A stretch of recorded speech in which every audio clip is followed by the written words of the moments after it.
এখানে তেমন ঘর বাড়ি ছিল না, ঘরটা তেমন ছিল না। পরবর্তীতে সালাম সাহেব এবং তার গোষ্ঠীর লোকজনের, পরিবারের লোকজনের সবাই মিলে এই ঘরটা তৈরি করে।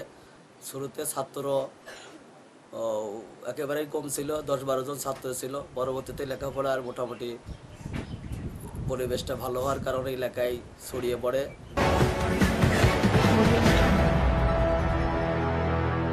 আলহামদুলিল্লাহ কাফা ওয়াসসালাতু ওয়াসসালামু আলা ইবাদিহিল্লাযিনা ইসতাফা, আম্মা বাদ। সম্মানিত ভিউয়ার্স, আসসালামু আলাইকুম ওয়া রাহমাতুল্লাহি ওয়া বারাকাতুহু। আমার নাম হাফেজ মাওলানা মোহাম্মদ তোফাজ্জল হোসেন, পদবী উদাইরাতুল হিফজুল কোরআন ও নুরানি ক্যাডেট মাদ্রাসার মুহতামিম।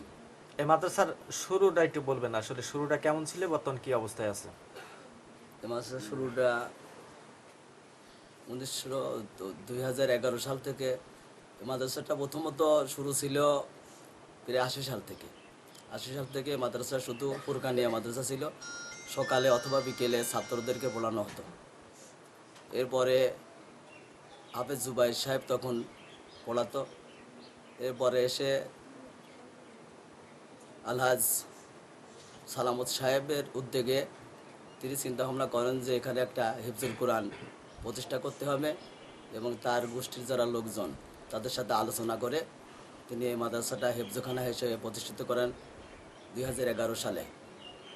শুরুতে এখানে তেমন ঘর বাড়ি ছিল না, ঘরটা তেমন ছিল না। পরবর্তীতে সালাম সাহেব এবং তার গোষ্ঠীর লোকজনের, পরিবারের লোকজনের সবাই মিলে এই ঘরটা তৈরি করে। শুরুতে ছাত্র একেবারেই কম ছিল, 10-12 জন ছাত্র ছিল। পরবর্তীতে লেখাপড়ার মোটামুটি পরিবেশটা ভালো হওয়ার কারণে এলাকায় ছড়িয়ে পড়ে মাদ্রাসার নামকাম। পরবর্তীতে এখন মাদ্রাসার 56 জন ছাত্র আছে। এ পর্যন্ত এই মাদ্রাসা থেকে 16 জন হাফেজ পাগড়ি নিয়ে বের হয়েছে। আপনি তো এই প্রতিষ্ঠানে কর্ণধর, জি, ইচ্ছা কি আছে? ইচ্ছা মাদ্রাসাটা সুন্দর করে আল্লাহ রাব্বুল আলামিনের সন্তুষ্টি অর্জন।